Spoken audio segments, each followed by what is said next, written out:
Sound the alarm. Hello. You're welcome to the Talking in Circles podcast. I am your host, Fumi Richards. In our last episode, we had Chinemerem. He came in and he gave some really, really insightful tips on how to be a Bolt driver. He shared some of the really good tools when it comes to cars and then phones that you should use to achieve or arrive at the best service. Anyway, let's get right to today's episode. Did that alarm really shock you? Like, how many of us actually wake up when the alarm goes off? Okay, so for me, over the last 2 years, this funny thing has started happening. I don't even wake up. I wake up before the alarm. And I was talking to someone and I realized that this is not a me thing. It has happened with a whole lot of people. I've been studying over time the relationship people have with people's productivity levels when it comes to time and money. Before we go any further, if you haven't listened to the episode with Chinemerem, you should totally go back and listen. It's a really, really insightful episode. I was amazed at the things we gleaned from it. I still have notes from that. And of course, you can drop a comment or let us know how you feel about the podcast when you do listen. Anyway, you can also drop a comment on this one too. Yes. So, yes, people's relationships when it comes to their time, their money, and their productivity. And I was thinking some days back about how there are a few factors that have affected my time and my relationship with time.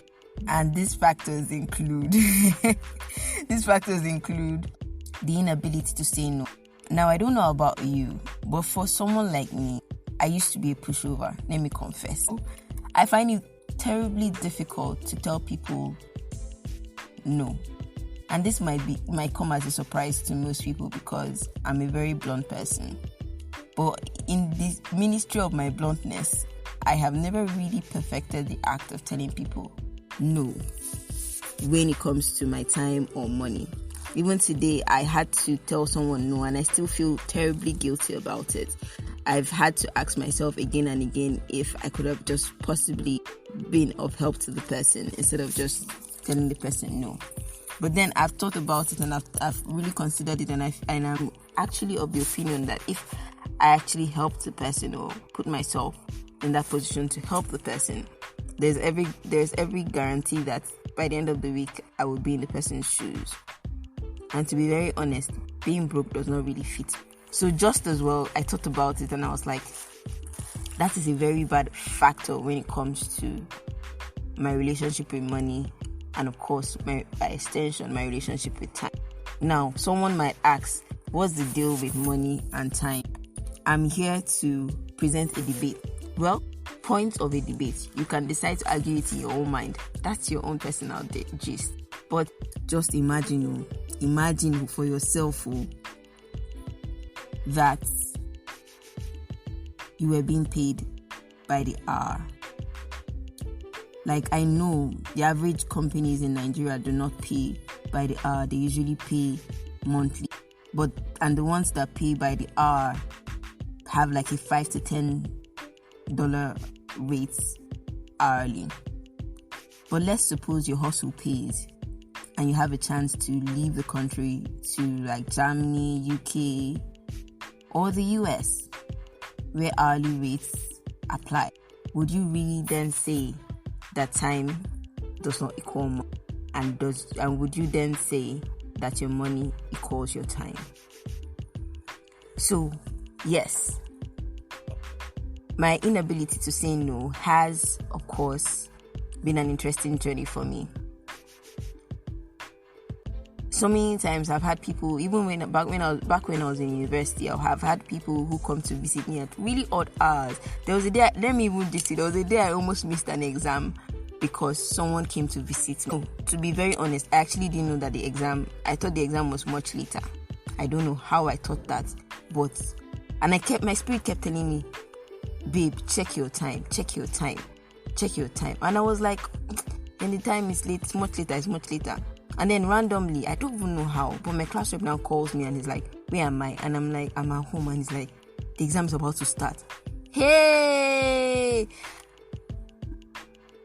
I now quickly packed my things and started running out. By then, the girl had gone. But she had stayed. And why did I bring that up? On a normal day, I should have actually gone ahead to read.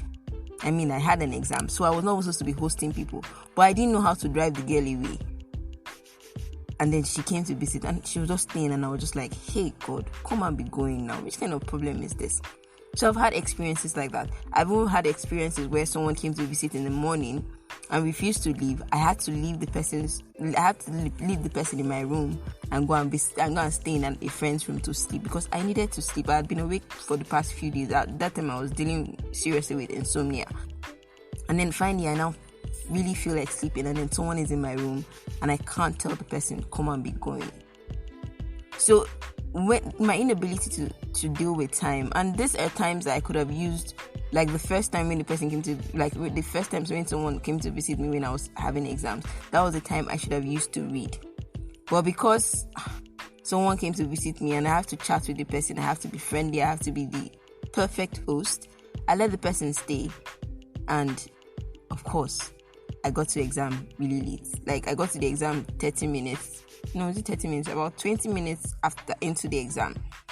Told the story of my life before they finally allowed me to sit down. But it was a really sad experience.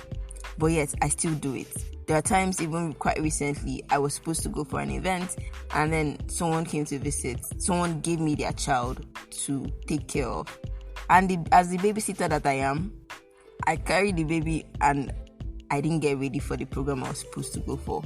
And then 30 minutes later, the person comes and carries their child. And here I am, even missing the entire event because of it. So it's things like that. Your inability to say no when it comes to time is a very interesting phenomenon because it kind of influences how you use your time. It influences how much work you get done and how little time you give yourself to take care of yourself. Now, another interesting factor I have also noted is procrastination. Now, let me not lie. You see this procrastination, I'm on this table, I have sat on this table, I am living on this table, but I'm growing out of this table by fire, by force. Procrastination is the perfect thief of time. I don't even understand it. Like, there's that mentality to be that there is always time, even when there is no time. Like, it's clear that time has gone, but you still keep believing that there's time. And I'm sure many of us are guilty of this. I don't believe that it's just a me thing. I believe we are many on this table. So please be honest with yourself. Drop a comment if you ever dealt with procrastination, or if you're still dealing with it, so that we'll gather and create a room for ourselves, champions of procrastination. So yes, I didn't want to just come here and just give you like problems and how the problems are going on and everything like that. Let me give us some solutions or things that are working for me, which is why I titled the podcast Eat the Frog. So for me, one active thing that I'm doing with my time right now is I've adopted the Eat the Frog method, which was proposed by Brian Tracy. So Eat the Frog is a method that allows you to focus primarily on one task or one action every day that pushes you closer to your goals. So for me, I wake up in the morning and I look through my tasks for the day, and then I tell myself, okay, this is what I would like to deliver on today. Or I do look at all the things I need to do, all the pending things I need to do, all the pending actions as a general whole, and then I zone in on one thing that I want to deliver on that day, probably something that would require me to do like a deep work to deliver on it, probably deep work for like 3 to 4 hours, and then I concentrate on that and I deliver on it, and it was quite helpful. And then another thing, still on the Eat the Frog method, I watched this series Quota Factory on Netflix. So it's a very interesting series, but that's not why I'm bringing it up right now. It made me understand that my habits can actually be better. So 2-3 years ago, probably 10 years, for those in my family who are listening to this, you would understand that I've never been a money person. In fact, quite frankly, I abhorred the entire concept. I still don't understand why some people should be money people. But for the context of this podcast, in the last year or 2 years, I have perfected the act of being a money person. And I didn't understand how I had perfected the act up until quite recently when I was watching Koto Factory, because it was while watching Koto Factory that I understood that once you've committed to certain actions, like performing certain actions daily for 21 to 30 days, it becomes a habit for you. So the minute I had been queried a few times because in my office, I'm supposed to deliver an early morning email to the entire team across board. And the first few months, I was queried a couple of times because sometimes it would come in 10:30, sometimes it's coming 11 o'clock, sometimes it's coming 12 o'clock. And then my team lead kept querying me, like, why would you keep sending this email at different times? Have a particular time and deliver on it. And the minute I set up alarms, which is another thing I will talk on just now, immediately I set up alarms and I put in time every day to do the reports and send it to the team, I can do whatever I need to do for the rest of the day. And the first few times it was quite difficult because how will I be waking up at this time, now put the reports together, then now send it? And sometimes if I put the report the night before, I might miss one or two things by the next morning. So it's better to report early in the morning. So all of those things, but immediately I started doing it, I did it for a couple of months, it became second nature to me. Now, moving on to the alarms, I need to even sound another alarm for you. Now, moving on to the parts of the alarms. So alarms are a tricky part, but this is something I learned, and shout out to, I need to give a round of applause to these people.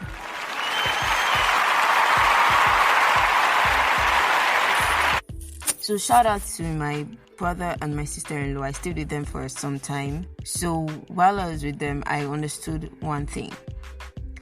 They have to leave the house very early and commuting and getting to work and everything. So they have alarms for waking up. They have alarms for going to the bathroom. They have alarms for leaving the house. When I first understood that concept, I was like, how will I have several alarms and trying to get all those things done? But to be very honest, I wonder how I've lived so long without activating alarms and only having alarms when I have to wake up.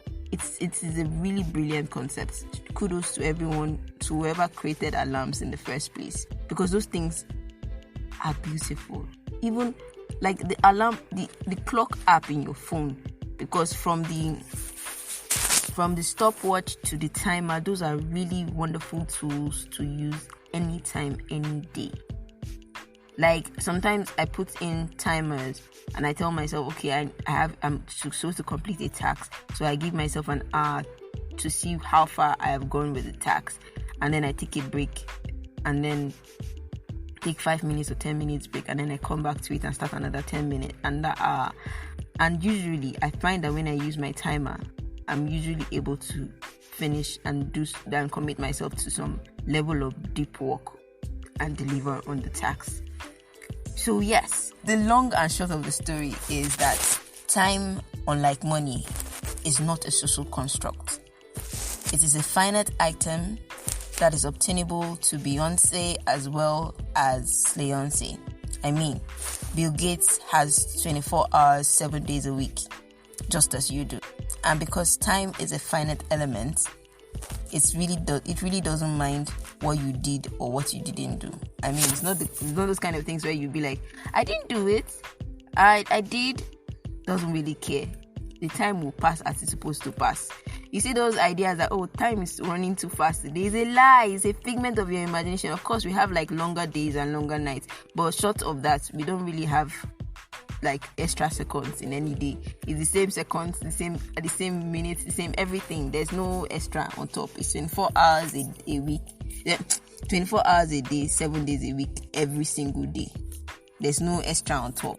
For me, I'm adopting Eat the Frog method because I've understood over the last few months that the minute I break my actions into different parts and tell myself, okay, just focus on this part of the action and delivering on this part of the action, I'm usually able to deliver on it, like I said earlier. So as opposed to like telling myself, okay, I have 20 things to do today. If I have 20 things to do today, if I tell myself when I wake up in the morning, I tell myself I have 20 things to do, let me know, like, I will not do anything. But the minute I told myself I only have one thing to do today, the other things would come up and would have to be done as much as possible, the ones I can deliver on.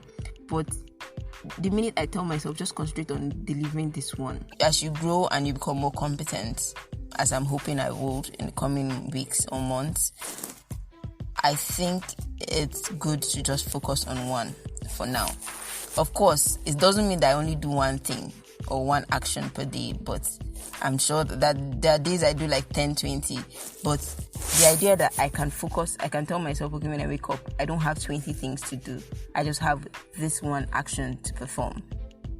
It allows me to zero in on that. Now, some people might think, okay, in the words of the famous American polymath, Benjamin Franklin in 1748, time is money. But the truth is, especially when it comes to time, all things are lawful, but not all things are expedient.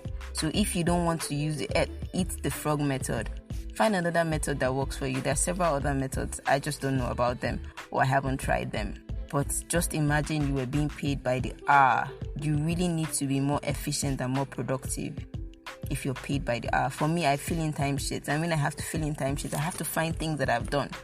So I really understand why it is very important for me to be able to deliver on little things. So eat the frog, or start eating the frog with me. Till I come your way another time, I remain Fumi Richards, and this has been the Talking in Circles podcast. You can follow us on social media at Fumi_Richards, on Twitter, on Facebook, and even on Instagram. And of course, you can email me at fumiobeze@gmail.com. Keep eating that frog.